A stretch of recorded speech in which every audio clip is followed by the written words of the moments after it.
Hello, good day mga kalugit. So, another day, another kutkot day na naman po tayo. As you can see po sa kuko ni client, kahit sa maliliit na daliri niya, sobrang daming dry skin. Nya nag-yellowish na po ang iyahang kuko tungod sa ordinary polish. So, ang gibuhat sa ato ang nail tech, gipush una yan tanan cuticle up, and then nag-siding siya. So, makita ninyo na nag-start siya sa mga gagmay na tudlo. And, gipush niya pa igbaw. Makita jud ninyo na sobra jud kay kapilit ang iyahang dry skin, no? Pero ang nakanindot lang aning kuko ni client, if ma-push na nimo padulong sa iyahang cuticle area, ini bira niya, mausara pud og bira ang tanan dry skin. Namanggoy uban kuko no, na kanang nagsalimo ang bitaw ang kuan, ang kanang way sa pagtubo sa dry skin. Mauna usahay di jud nato malikaya na masama jud si client kay sundon man jud nato kung asa, then murag munipis na pud ang panit ba. So sa case pud ni ma'am, bisan baga kayo siya dry skin, nice pud kayo siya i-push up, i-push pa igbaw kay mausara man pud og hulbot. So sa makita ninyo, gi-start unay niya og kuan, push pa igbaw sa cuticle, and then gihinay-hinay niya og pull pagawas para makuha jud tanan, matilok jud nato tanan ang dry skin. So grabe no, sa kagamay sa iyahang tudloing ana jud kadaghan ang makuha na dry skin. So mapansin po ninyo kani si nail tech nag gloves na kay daghan kay basher in town. Uy, Ginoo ko in town. Grabe kay basher. Di jud nato na malikayan. Mapa Pilipina man or mapa sa laing nasod. Grabe jud siya kuan basher pag abot sa ingani.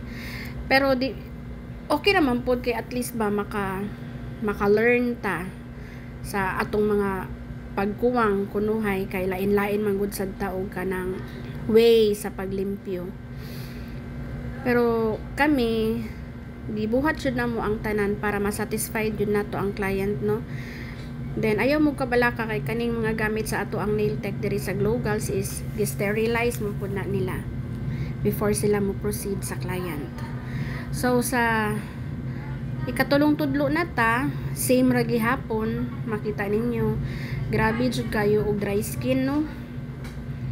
Na nag-start na siya cutting, sidings ra na siya, wala na to gi-overcut kay para dili ma-damage ang forma sa kuko ni client. Makita pod ninyo sa iyahang nail bed na yellowish na jud siya. Medyo kuan na jud siya ba. Nabunog na bitaw ang kuko ni client tungod sa polishes na kuan. Dugay na tangtang. Usa man pud na good sa makadaot sa nail sa client kanang mga ordinary polish na wala bitaw nail protection.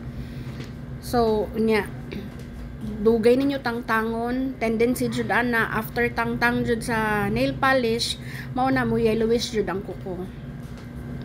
So makita pud ninyo same as usual gihapon, same procedure, nag-sidings padulong pataas, and then kanang gipush niya ang cuticle pud sa igbaw para dali na lang pud ang paghulbot sa mga dry skin. Actually ang mga gagmay niyan tudlo puro ra ni dry skin, wala siya ingrown.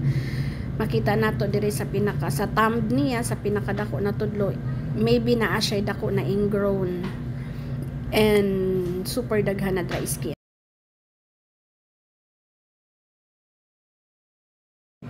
So karon same ra gihapon procedure ang gibuhat ni nail tech, no. Ang atong nail tech is si Jean.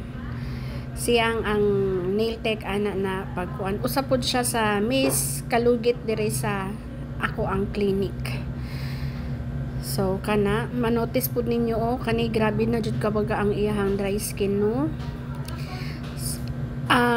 Magkuan pud ta, no, sa uban nato na mga ka-nail tech diha. Kasabot man jud ta, no, na kanang ang uban man gud kung makadag comment grabe na pud kaayo kesyo dili ko numao.